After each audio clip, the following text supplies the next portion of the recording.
Chapter 4 Spring of Hope for the Salton Sea. As always on our summer trips, the arriving person simply dials a number, and someone picks them up. It's a great system especially for me because I just pick up the phone and wait. Today I had to wait about an hour for Cheesy to arrive from New York before making the call, so I grabbed a few American dollars out of an ATM and bought a coffee in Danish. The sun was shining brightly on a beautiful San Diego day, so I was enticed outside by a bench with a view.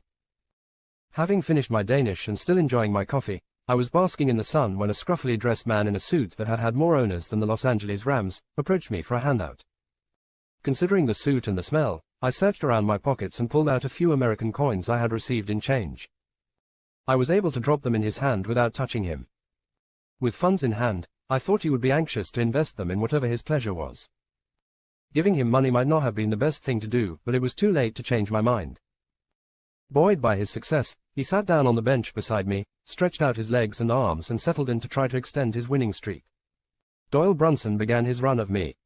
He asked me, "Where in the world you from, Sonny?" I try not to be rude to anyone, so I replied what my nationality was rather than where I currently lived. He seemed to be aroused when I replied, "Canadian, not Canada."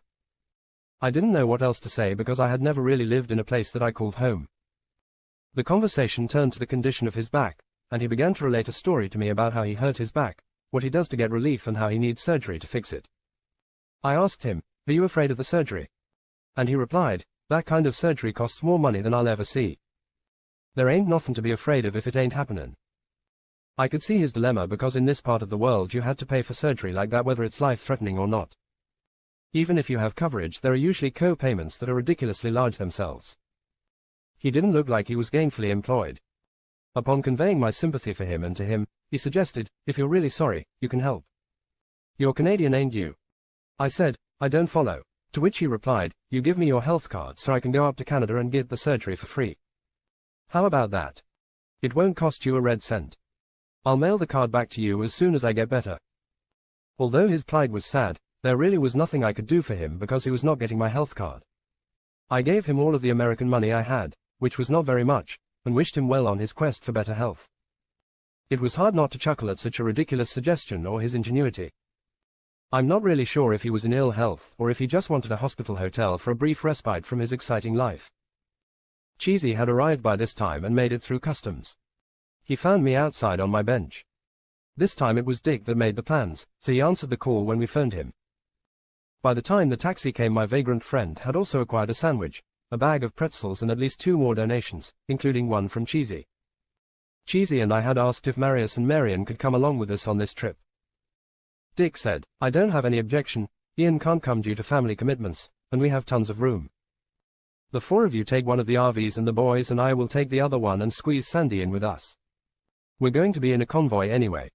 We met up with Dick and his buddies outside a San Diego storage yard where the RVs were parked. Dick introduced us to 3 of his West Point cadet buddies, Lance, Rick, and Rowdy.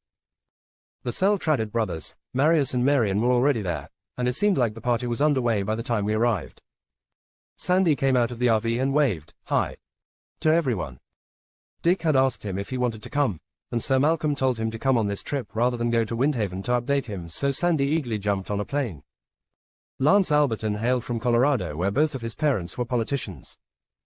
Dick told us he had Lance on all of his sports teams, especially the full-contact sports, because he was a rock and over 6 feet 4 inches. Lance wasn't particularly agile, nor did he have great manual dexterity, but he could scale a cliff like a monkey scaling a tree. They met at West Point. Rick Dawson was one of Dick's only friends from childhood. They grew up in the same area of town and their fathers were politicians. Rick's father was not as successful as Dick's, so he stayed at home to attend school, and Dick went to Scotland. When Dick came home from school for a break, it was Rick he called first. Rowdy Masterton was named after a TV character from the 50s by the name of Rowdy Yates, played by Clint Eastwood. Apparently, his mother was a big fan of a show called Rawhide. Rowdy's hobby was archaeology. He liked rock climbing and looking for ancient artifacts, especially in the southwest, because he believed that's where the most evidence should be. Glaciers didn't reach down this far, or at least scrape back all of the evidence when they left. Think about all of the ancient sites in the world, and they're mainly around the equator. I added, archaeologists are always looking for evidence of people on the coast, but they fail to realize that 10,000 years ago the coast isn't where it is today. The oceans were hundreds of feet lower, so the coastline was much further out to sea. You could walk from London to Paris in those days if they existed then. If you asked your fellow caveman for directions, he might say, "Been there. Cross Doggerland. Head north to the river. Turn right. Can't miss it. Tell them Grog sent you." I get points. We spend the rest of the day familiarizing ourselves with the vehicles and getting to know each other. Cheesy was going to drive our vehicle, so he got a thorough lesson from Dick on its operation, while the rest of us got our stuff stashed away. The sleeping arrangements were made and food Dick had brought for us was stashed away. There will be lots of places for us to get food on this trip, he told us. This is California. We settled down around a blazing fire to have a few American beers and listen to Dick's outline of the plan for the next few weeks. The place we're going to on this trip is a lake known as the Salton Sea. Lake wouldn't do it justice, and that's why they call it the sea. It's a shallow sea at about 13 meters deep at the moment, landlocked with no outflow and no permanent source of inflow other than highly fertilized runoff from the Imperial Valley. That type of lake is known as a terminal lake. Terminal lakes have a buildup of salts, and in fact they reach very high concentration. The entire area is on the San Andreas Fault as part of a geological feature known as the Salton Trough. Dick told us as he flipped through a presentation he had made on his laptop. The Salton Trough stretches all the way from the Salton Sea to the Gulf of California in Mexico. The total trip is just over 200 kilometers. Before the trough gets to the Salton Sea, it runs into another of these types of lakes called Laguna Salada. The Laguna Salada only fills from rainwater and then evaporates. It's still in the trough, but on the Mexican side of the border near a town called Mexicali. If you visit Mexicali, you might not notice Laguna Salada because it's a dry lake until nature fills it. Cheesy asked, "Why are these lakes so unusual?" And Dick replied, "The Salton Sea is 250 feet below sea level at its deepest and is at the other end of the trough from the Gulf. The Laguna Salada is only 50 and lies in between. It's in the Sonora Desert, and all this area is like a big trench that runs between the higher elevations. In fact, it runs from the ocean on the Gulf of California to the Salton Sea." Lance furrowed his brow and said, "Is the Salton Sea just slow in evaporating? Or is there that much more water?" Dick answered, "No, over millions of years, the Colorado River flowed into the Imperial Valley and deposited alluvium soil, making fertile farmland, raising the terrain, and meandering its main river delta as silt piled up on its way to the Gulf of California." He added, "Remind me to tell you the story of how the Grand Canyon formed. It's quite interesting, but suffice it to say the Colorado River carries a lot of soil with it." He went on to add, "For thousands of years, the river has alternately flowed into and out of the valley, creating a freshwater lake. Eventually the lake becomes salty or evaporates, totally leaving a dry desert. This area is at the whim of the river flows and the balance between inflow and evaporative processes. If left to its own devices, the Colorado River would eventually continue on to the Gulf of California." Rowdy said, "I checked out this area when you told me where we were going, and apparently there are hundreds of archaeological sites found around the Salton Sea. People lived there during times of boom, building long-term settlements that could have lasted 100 years or more depending on the condition of the sea. When you look around the world, the Mexicans have the Maya and Aztec ruins.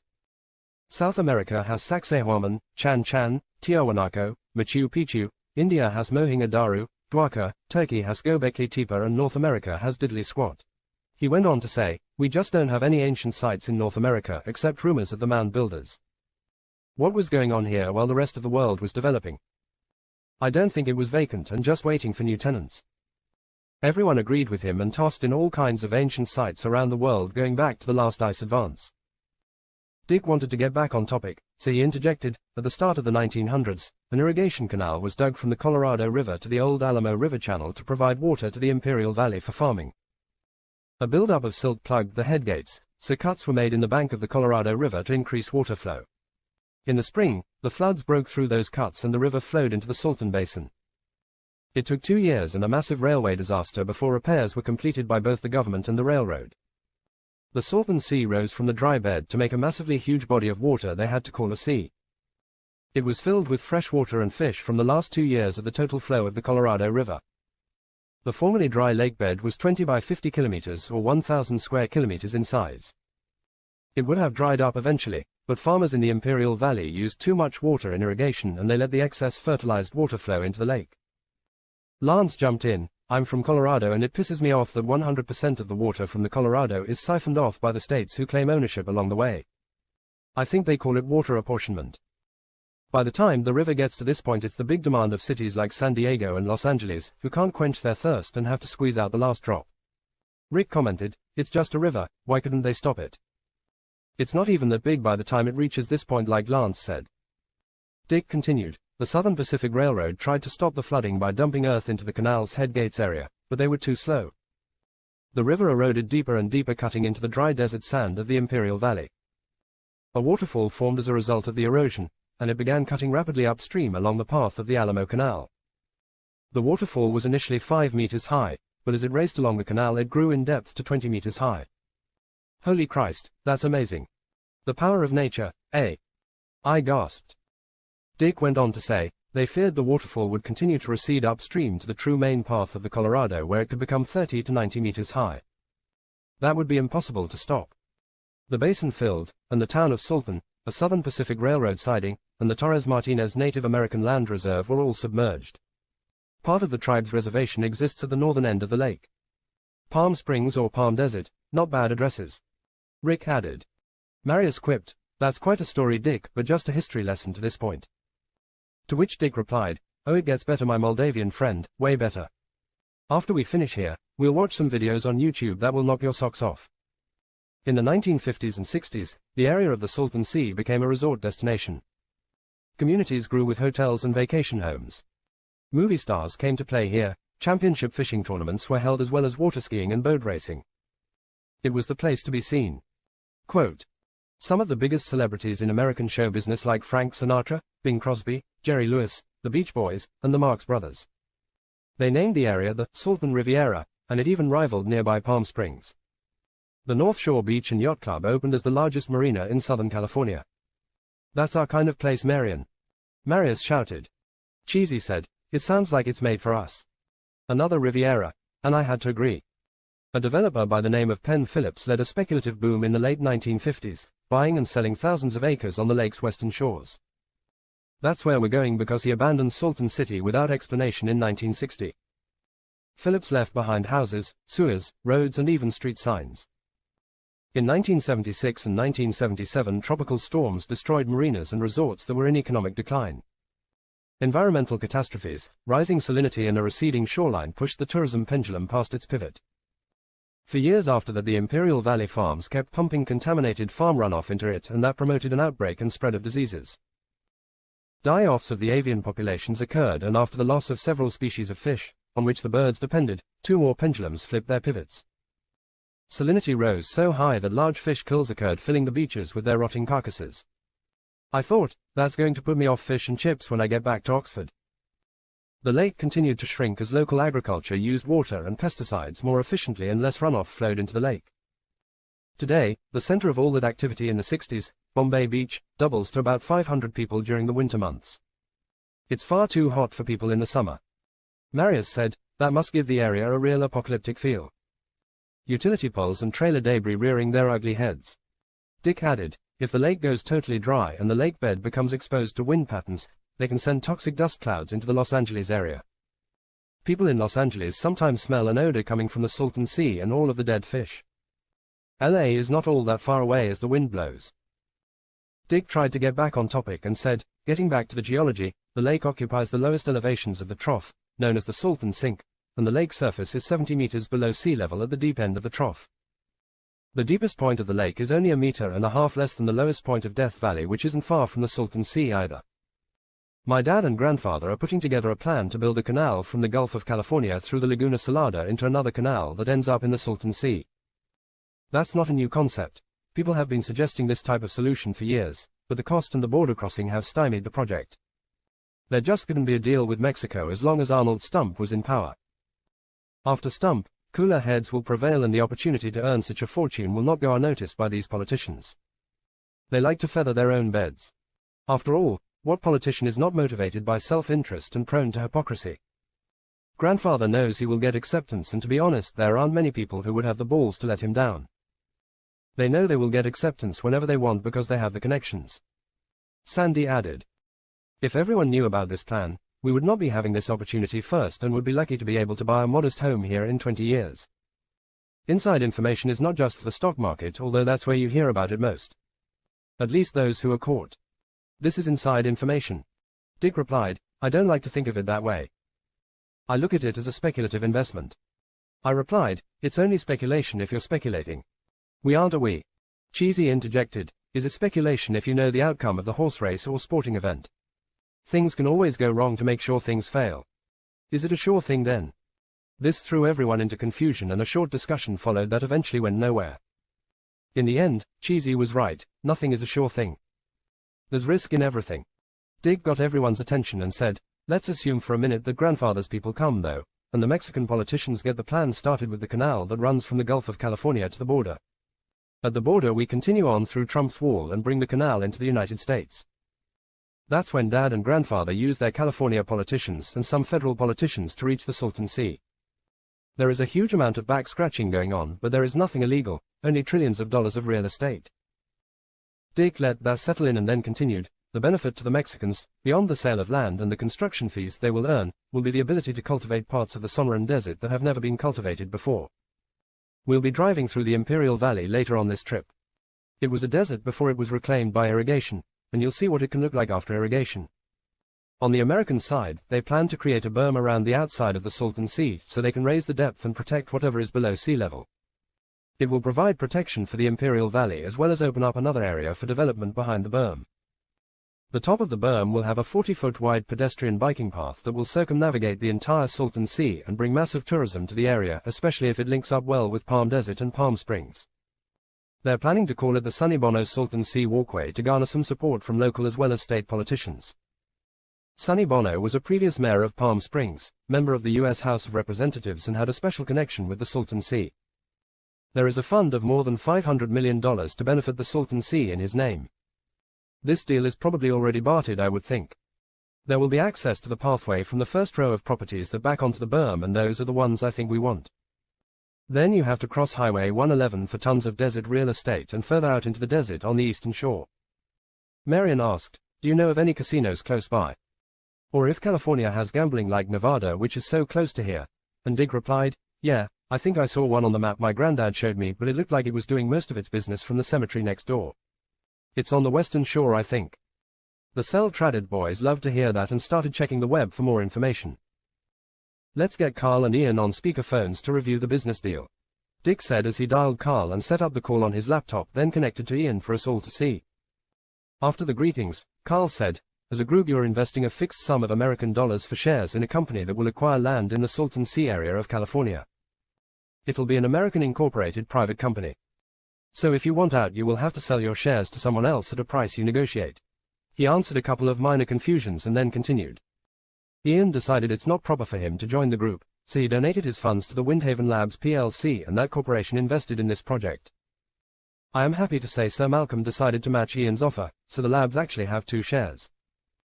The projects at Windhaven will benefit if a profit is made. Everyone who had been to Africa with Ian last summer sent up a rousing cheer and explained the deal to the others. Dr's Ben, Sue and Emily should be excited by the news. Carl went on to say, the 3 of you each have a share and Lance, Rick and Rowdy are sharing 1 share between them, Sandy has 1 and the Jacks have 2. The 10th share will be purchased by me. I will be joining you in this venture as you are all aware. Cheesy asked, how much land do you think we can buy with our total investment? Carl replied, I've been looking at local real estate prices, commissions etc. So I know the costs, but the bottom line is the actual sites you pick are going to be what affects the price. I'll be in contact with you gentlemen every day, so I'll let you know when you are running out of investment cash based on how effectively I can arrange terms with local agents. Consider this, if the land you're looking at is just raw desert, then you can buy an acre of it or buy a ticket to a regular season San Diego Chargers football game. Carl and Ian signed off and we sat around chatting with each other and finishing off another case of American beer. By the time the last of us drifted off to bed that night, a faint flicker of dawn was rising over the desert. Eventually we rolled out of bed mid-morning and migrated back around the fire pit with our various breakfast selections and extra-large coffees. Most of the guys spent some time this morning combing the internet for information about the area. Some information was just facts or trivia, while other information was more intriguing. The Laguna Salada is Spanish for salty lagoon, and it lies 10 meters below sea level in the Sonoran Desert of Baja California, which is Mexico. Someone said, it's also notorious for dust storms when it's dry. The thunderstorms in the summer whip up clouds. It only takes a big rainfall to fill the lagoon, which is approximately 60 kilometers long and 17 kilometers at its widest point. Cheesy pointed out, Dick said his dad was going to deepen it. For boat traffic to go through the canals and reach the sink is going to require considerable depth. I wonder how big of a boat they're planning to accommodate and how wide is the canal going to be. Can you imagine cruise ships? Dick interjected, yeah, the plan is to lower it considerably because the surface of the sink is much lower. As long as we can empty the canal into the sink, that would be the upper limit of the Salton Sea, which should be below sea level by 20 or 30 meters, give or take a tide. We couldn't have boat traffic because the whole route's not level. I don't know the whole plan like Dad and Grandfather, and I'm not privy to everything. There are no locks planned as far as I know, but until the Salton Sea fills, the last step will be quite a drop. Hopefully not a waterfall. I don't know how long it's going to take to fill the sink. It could be a year. I asked Dick if the funding for his dad's canal project was in place, and he replied, my dad said he could fund it himself with less money than my sister's third wedding cost him. And everyone laughed. The lake is linked to the San Andreas Fault, and the East Pacific Rise as part of the Laguna Salada Fault. The lowest part is called a graben, and the Salton Sink is another graben. Rowdy said. There's a lot of geological action in this area. I hope it's stable enough. Cheesy added, did anyone else read the article about the water transfer agreement with San Diego?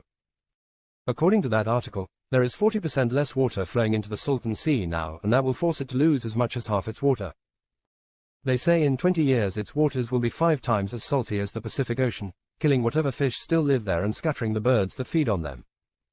I can't see how they can turn down your father's plan if for no other reason than to avoid this ecological disaster. That disaster would start a lot of pendulums swinging in California and probably all across the American South and Mexico. Rowdy added, we think of lakes as permanent landmarks, but farming, irrigation and our constant thirst threaten these resources around the world. Terminal lakes like the Salton Sea, with no natural drain, are particularly vulnerable to human greed and incompetence. There are several of these types of lakes around the world. Iran's Lake Urmia shrunk by almost 90% in 30 years, Africa's Lake Chad is 90% smaller today than it was 50 years ago, and Kazakhstan's Aral Sea has been practically wiped off the map. These were all disasters that affected those who could least afford to be affected. Great human hardship followed these types of events. Can we prevent that? Rick added, there are so many reasons to preserve these places for the human life they support, the avian flyways they connect to, the fish populations to feed humans, and the irrigated land to produce more food. If they aren't maintained, then windstorms will create caustic dust storms from the playa at the bottom of the lakes, and on such a huge scale they'll do more damage than Chernobyl. I like this plan, Dick. I'm all in. We all agreed and joined in with, let's get started. I thought to myself, do massive good, don't harm others in doing it. This must be part of my epiphany. Am I hurting anyone? We piled into our respective RVs once they were packed up and secure, then headed south to the Gulf of California. Dick thought our journey should follow the water, so we had best get to where the water was coming from to begin our journey. At Tecate, we crossed the Mexican border and could have taken either Highway 3 to the main route through Mexico or Highway 20 and hook up with Highway 5 to travel down the Baja Peninsula until we got a view of the Gulf of California. This route took us past Mexicali on the way, so we knew we would be able to view the Laguna Salada twice as we went to the coast and back. It took less than 2 hours to get to Mexicali, and as we drove south, we could look across at the Laguna Salada. As Dick had predicted, there was really nothing to see. Laguna Salada's cupboards were bare. The only difference between the trough and the rest of the desert was scrub brush and bushes, but, in the trough, it was barren. I guess it would return to the desert if it dried out and all the playa was blown away. A couple hours along Highway 5 gave us our first views of the Gulf of California. This water was going to flow from here to the Salton Sink. Rowdy stuck his head out the window and yelled, next time we're taking a boat. The area around the Gulf was desert, totally devoid of people and animals at that time of day due to the heat.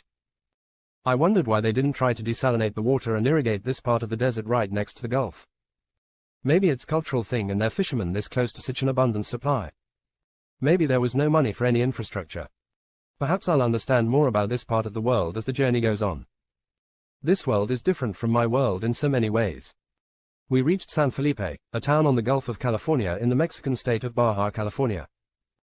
At that point we were 190 kilometers south of the United States border and in the greater municipality of Mexicali. It wasn't difficult to find a place to hook up the RVs within walking distance to the Gulf. San Felipe was a small town with less than 20,000 people, but could add another 5,000 when the Americans invade the area during spring break and Memorial Day. Dick told us, the Bay of San Felipe is only 3 meters above sea level. At low tide, the water can recede as much as 2 kilometers. They have one of the largest tidal bores in the world, partly because of the Colorado River Delta to the north. The 7-meter tides expose a kilometer of ocean floor. This is where the water from the Colorado River goes when it's not flooding the Salton Sea. Some of the opposing plans to my grandfather's canal were to redirect what's left of the Colorado rather than let it flow here, or pump ocean water over the mountains from Los Angeles. Cheesy added, the first European to arrive in Baja California was Hernán Cortés almost 500 years ago. Is that bad luck or what? Imagine watching his arrival as a horror movie and screaming, "Don't answer the door, turn out the light." You know what's coming, and that sent a shiver up my spine. We took a day to visit the Valley of the Giants. To get there we rented sand buggies and four-wheelers. The giants are huge tree-sized cactuses known as saguaro. They're amazing saguaros trees which tower almost 18 meters and are said to live to over 150 years. Everyone had to get a picture standing next to one for perspective. Dick said we should take a day to try some deep-sea fishing in the Gulf because this type of fishing will be available when the Salton Sea floods. Commercial species in the Gulf include shrimp, sardine and giant squid, which creates an important sport fishing industry for billfish and tuna. There's an abundance of sea life in this area, including some of the biggest whales on the planet. Lance wanted to latch into one of the marlin family, striped marlin Tetrapterus audax, blue marlin Machaira nigricans, or black marlin Machaira indica. I don't care which one, but one of these marlins of a significant size will be stuffed and stuck on my den wall someday. Settle down, Hemingway, what other kind of fish can we catch here? Cheesy asked. I told them I had read on the internet, you can catch mahi-mahi coryphena hipparus, which are very tasty, or yellowfin tuna Thunus albicans, which make great tuna steaks. Other, less desirable species from my perspective were wahoo, Acanthocybium salandri, yellowtail, Seriola lalandi, amberjack, Seriola riveliana, and roosterfish, Nematosteus pectoralis. Rowdy added, if you want to sit in the boat and fish for bottom feeders, there are lots of snappers, groupers and triggerfish. When the time came to go on the expedition, Dick, Lance, Rowdy, Rick and Cheesy decided to go while Sandy, Rick and I remained and explored the local town. Lance didn't get his big marlin, but they did get some excellent tuna that we cooked on an open fire that night. Mexican beer was a perfect complement to the seafood buffet we had. The next day we headed back through Mexicali on our way to Highway 111 in the United States and crossed the border at Calexico. Once on the American side of the border, we picked up Highway 111 again, but it was called the Imperial Valley Pioneers Expressway by the locals. Squares and rectangles of crops as far as the eye could see were only broken by the occasional storage unit for rent or were RV parking areas. We passed through El Centro and eventually made our way to Brawley, where we pulled into a mall parking lot to stretch our legs. The population of Brawley was about 25,000 citizens who were needed to support the cattle and feed industry, so they hosted the annual cattle call rodeo. Lance told us. We all agreed to have a Jack in the Box burger because we'd been watching their commercials on the internet and having a great laugh, mostly at the Jack's expense.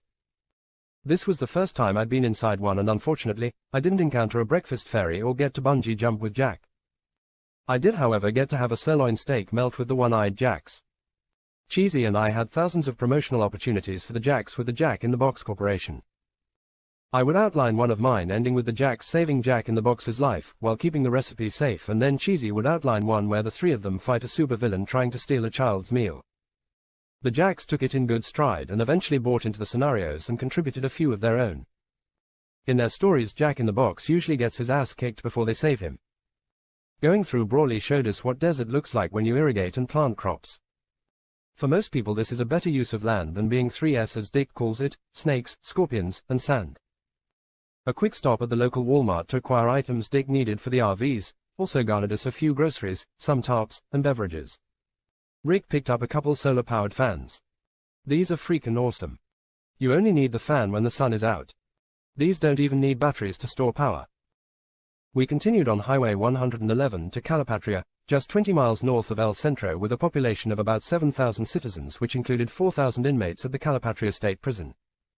At W. Sinclair Road we took a short side trip to the Sonny Bono Bird Sanctuary just because we had been talking about Sonny the night before and his name was going to finance some of the new development.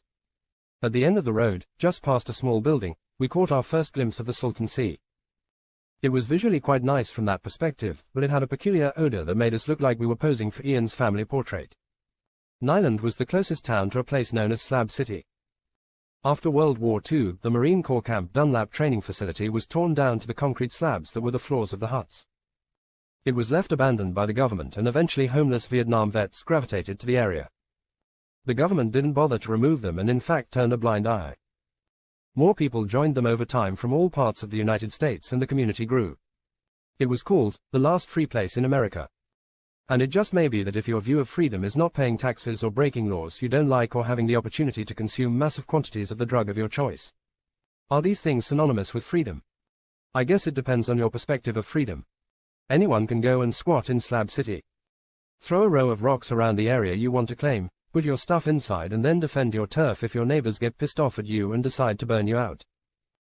Creative areas have grown up within the community such as East Jesus, Dark Side, Camp No Filter, the bike shop, the hostel, the range and so on, where like-minded people group together and offer each other some minimal level of security.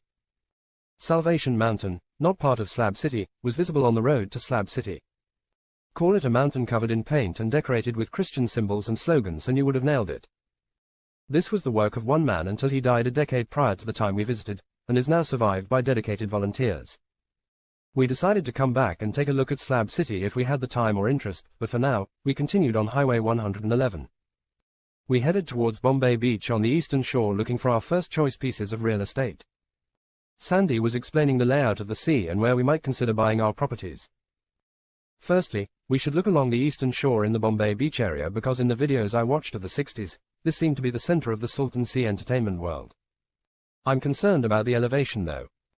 I think with the berm running all around the sea we should look at some places on the western shore in Salton City where some infrastructure has been built, the casino area and the beach club area, although again the elevation may be an issue. Dick noted, the northern shore is primarily what's left of the reservation and is protected land so we can ignore most of that.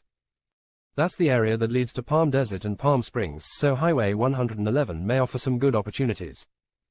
The southern shore is in the Imperial Valley and the sunny Bono Bird Sanctuary. Sandy added, I'm looking forward to walking along the berm through the bird sanctuary on a bright sunny day. I had a dream last night that I was enjoying a meditation on the berm with the sun overhead, the bird sanctuary behind me and the vast Salton Sea blowing a salty breeze on my face. Dick, I could see you there too. And Dick replied immediately, I'll have me some of that. Traveling along the eastern shore, all of the area to the right of the road was desert stretching to a canal and beyond to the steep cliffs.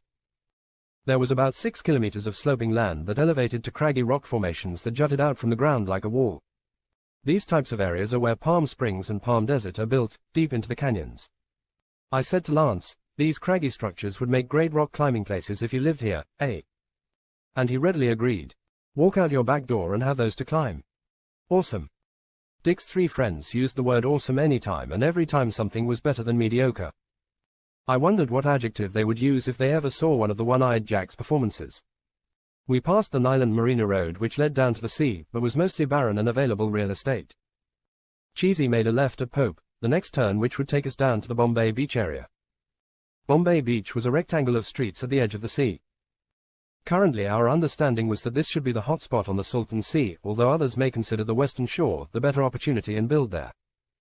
We're getting the first look at the area and have to look at it like urban planners as well as urban entrepreneurs because we can't buy it all regardless of how inexpensive it was.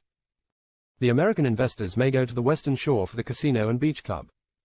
When I mentioned that to Marius he said, you're right, so bring the casino over to Bombay or wherever we are. To which I replied, you've been doing your homework. He and Marian had called Uncle Sandu and had him look into gaming licenses in California and Nevada. In addition, Uncle Sandu was looking into the company that owns the casino. And yes, I did ask him if it could be moved if it were purchased.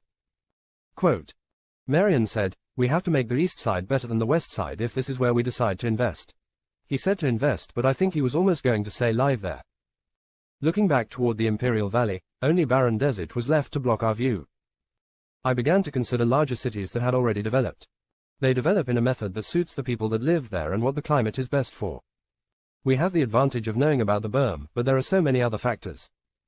Marius informed us, what you need my friend is retrospect.